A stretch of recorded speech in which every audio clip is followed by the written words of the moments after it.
Bonjour les amis, j'espère que vous allez bien comme moi. Aujourd'hui, nous allons voir une application que je viens de terminer. Il s'agit d'un mini ERP qui permet de gérer les petits commerces. Une fois que vous ouvrez ce logiciel, vous avez la possibilité de vous connecter ici. Et quand vous cliquez dessus, il y a un formulaire de connexion qui apparaît où vous devez mettre votre login et votre mot de passe pour vous connecter.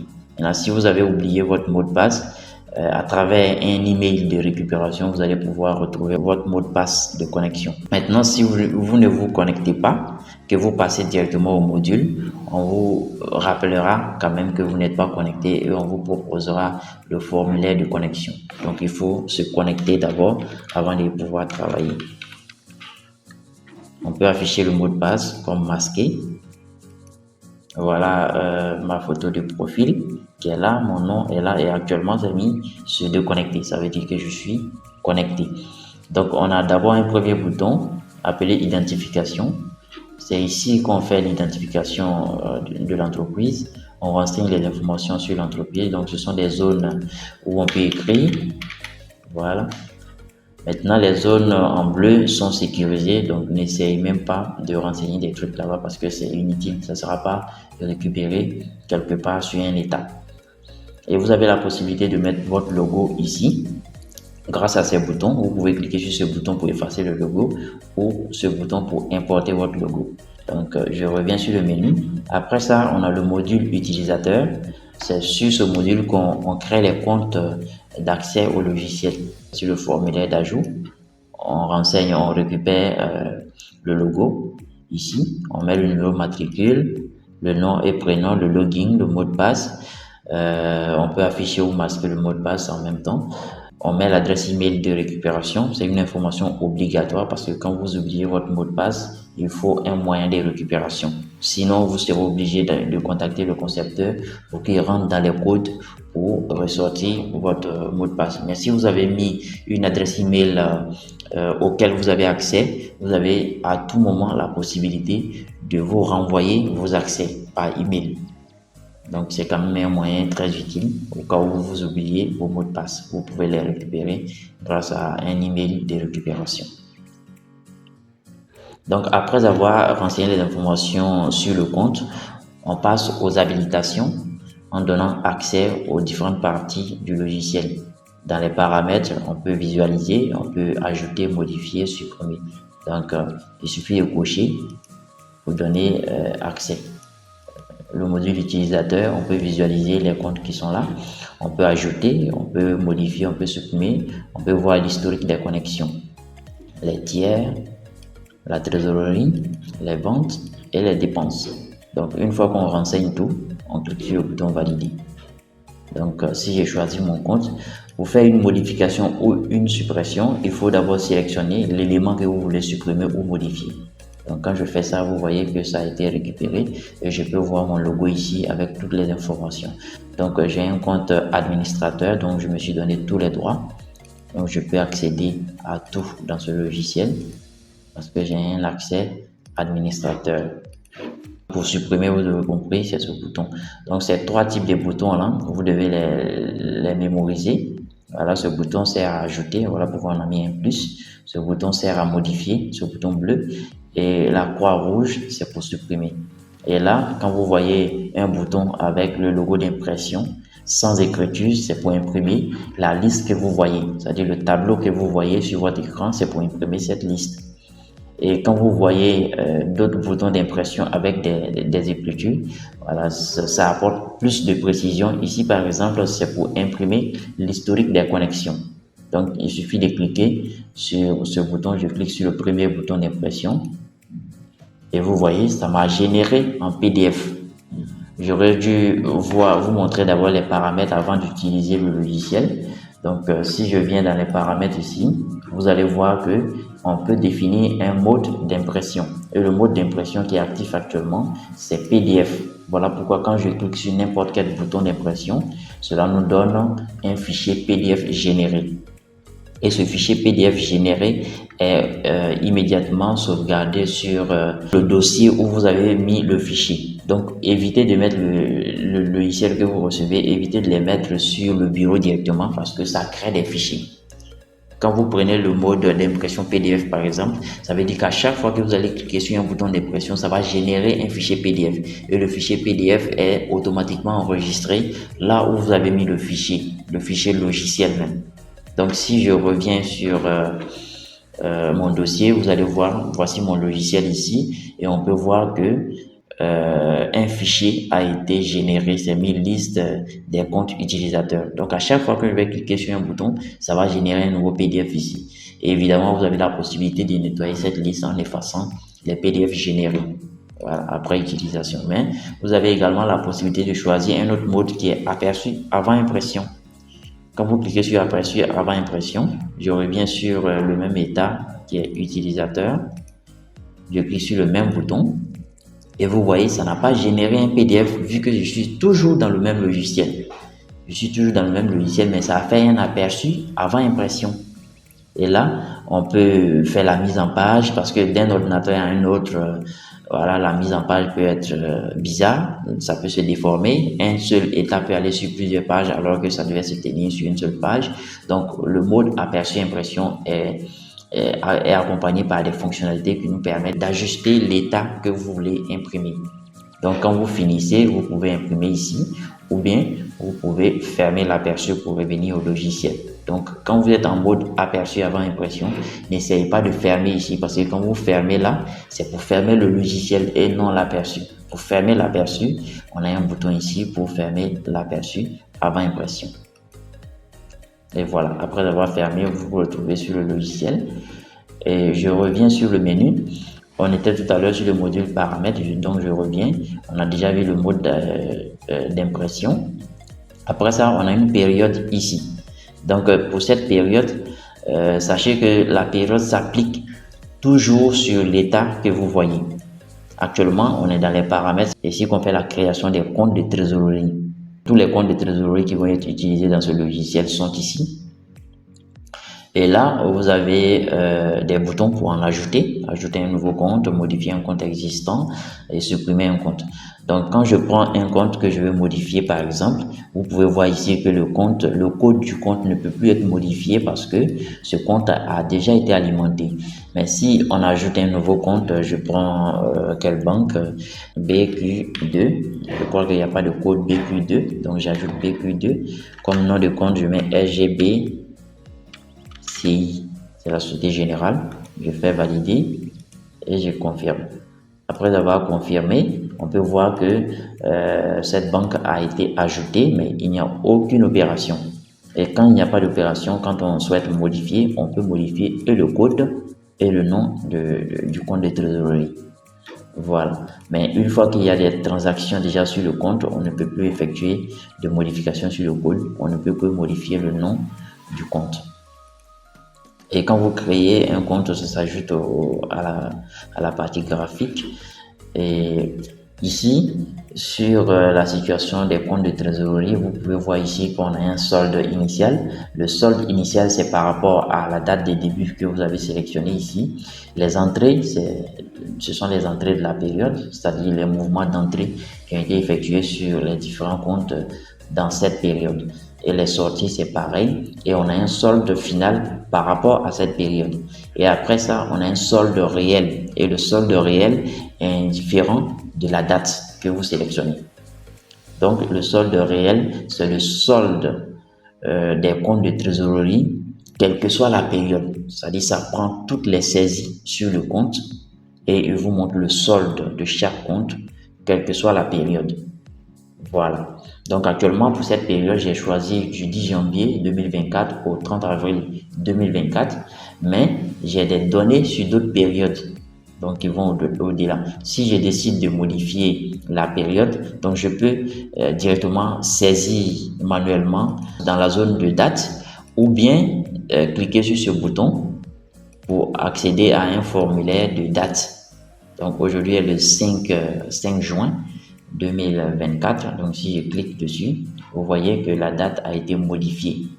Donc vous pouvez utiliser soit ça ou soit saisir directement dans la zone de saisie. Quand on modifie la date, vous voyez que sur le compte NCA, on voit maintenant qu'il y a un mouvement d'entrée d'1 million.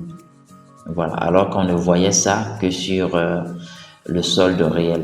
Ça veut dire que réellement, il y a eu un mouvement, mais on ne pouvait pas le voir parce qu'on était sur une période qui ne prend pas en compte l'opération.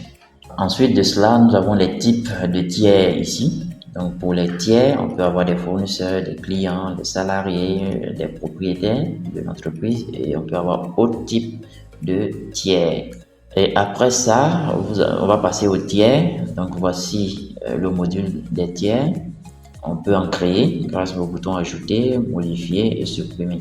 Après ça, on a la même période ici. Donc la période s'applique au solde initial, montant des transactions, règlement et solde final. Donc cette zone-là est en fonction des dates, alors que le solde, la colonne solde globale est indifférente de la période. Ici, vous avez les informations comme type de compte, le code, la dénomination du tiers, l'adresse, contact et autres. Et tous les tableaux sont filtrables. Par exemple, j'ai besoin d'une situation de mes clients, donc je décoche tout et je coche seulement les clients. Je fais OK et vous voyez qu'on ne voit que les clients et je peux imprimer. Voilà, j'imprime seulement la liste des clients. Dès que je finis, je reviens ici et je fais effacer le filtre. Après le module tiers, on a le module vente. On fait des saisies. Donc, voici le formulaire des saisies des ventes. On a la date de la vente. On choisit le client en question. On peut en ajouter ici directement. Ça fait appel au formulaire des saisies des tiers que voici. Donc, on peut en ajouter. On sélectionne, on met l'objet de la vente, on met le numéro de facture ou bien la référence de la pièce ici, et on met l'échéancier et on met le montant, on clique sur le bouton valider. On peut également accéder au formulaire de sélection des dates automatiques ici. Ça permet de changer la date plus facilement. Quand on enregistre une vente, par défaut c'est à crédit. Et c'est à vous maintenant de venir passer ici pour passer au règlement. Vous avez deux possibilités pour enregistrer le règlement. Soit vous connaissez le numéro de la référence, le numéro de facture, vous venez dans le module trésorerie et vous enregistrez. Vous faites ajouter. Bon, c'est une entrée parce qu'on vient de faire une vente. Vous choisissez le tiers. Vous mettez l'objet. Vous mettez le numéro de pièce. Le numéro de pièce, c'est comment est-ce que la personne vous a payé. Est-ce que c'est en espèces? Est-ce que vous avez fait une pièce de caisse? Vous mettez le numéro de la pièce de caisse. Est-ce que la personne vous a payé par virement? Vous mettez une référence pour la fiche de notification. Après ça, la référence, c'est le numéro de référence de la vente. Ça permet de faire un lien entre le paiement et la vente. Comme ça, le système sait que c'est la vente du numéro temps qui est payé. Et vous mettez le compte sur lequel vous avez reçu l'argent. Maintenant, si tout ça c'est compliqué, vous venez directement sur le module vente, vous sélectionnez ce qui a été payé et vous cliquez sur ce bouton. Ça permet de faire les règlements. Quand on clique dessus, ça récupère toutes les informations et le formulaire est déjà rempli. Donc la ligne qu'on avait sélectionnée, il y avait un montant de 700 000 à payer. Il y a zéro règlement. Donc on peut dire par exemple qu'on a reçu 500 000 aujourd'hui. On met donc la date d'aujourd'hui. On clique sur le bouton valider. Veuillez saisir le numéro de la pièce. Donc on nous a payé par chèque. CHQ numéro. Je mets un numéro au hasard. Et je dis qu'on a reçu ça sur le compte SGBCI. C'est le nouveau compte qu'on vient de créer, donc il n'y a pas de ressources dessus. On a reçu les 500 000 sur ce compte. Je fais valider.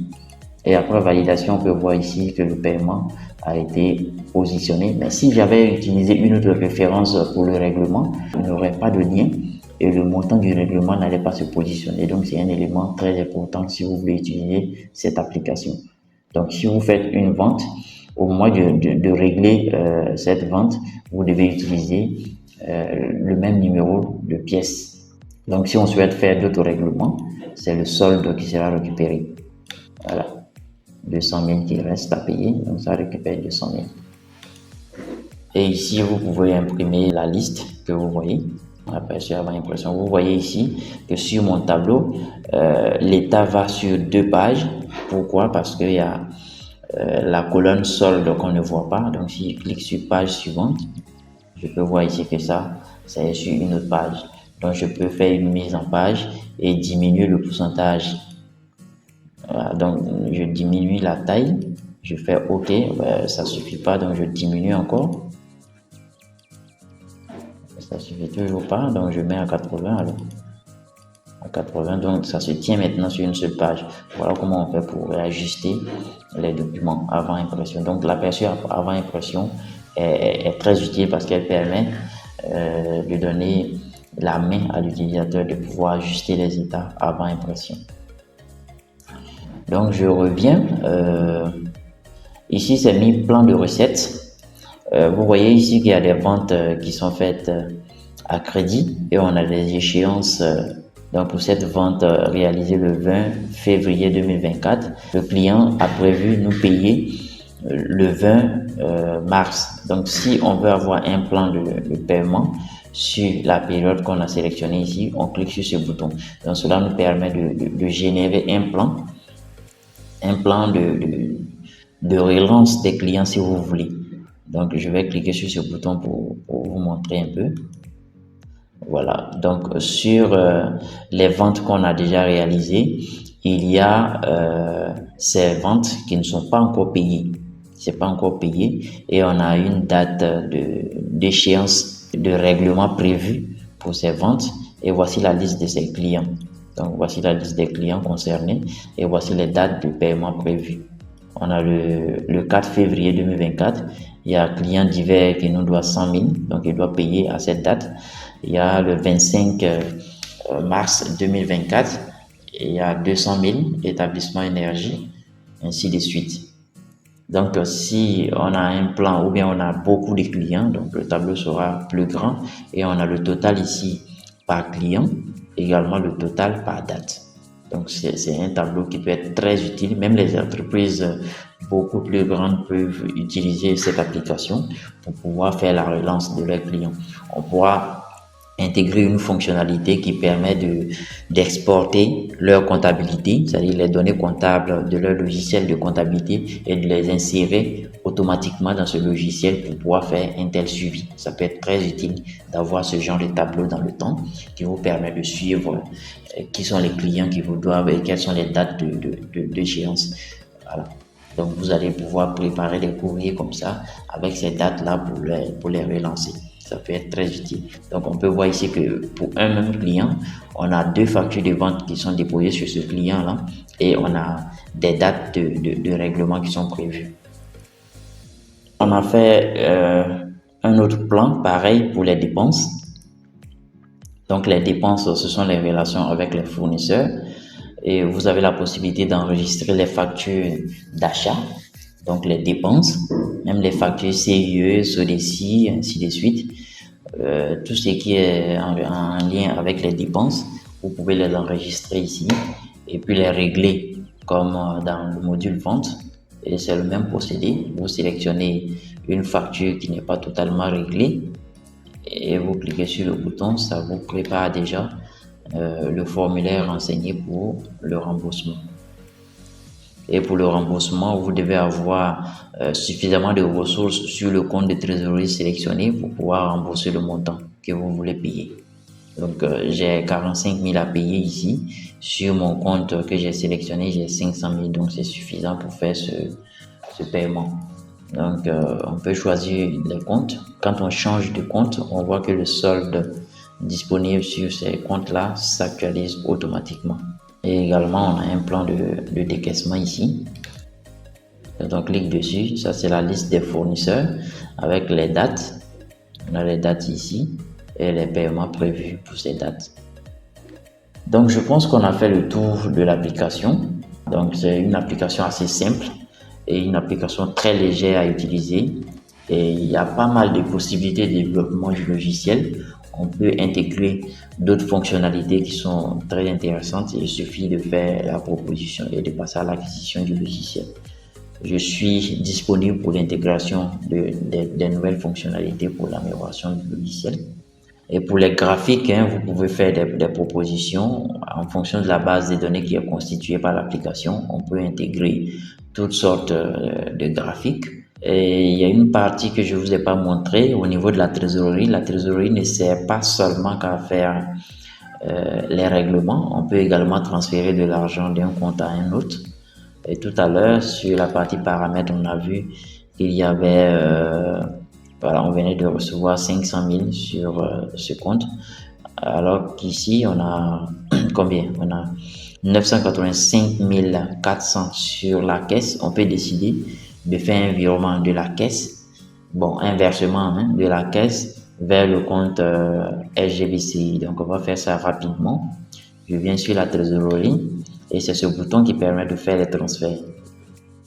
On a la date qui est déjà positionnée. On met le numéro de pièce, donc je vais dire bordereau de versement, donc BV numéro. Je mets un numéro au hasard, je mets versement,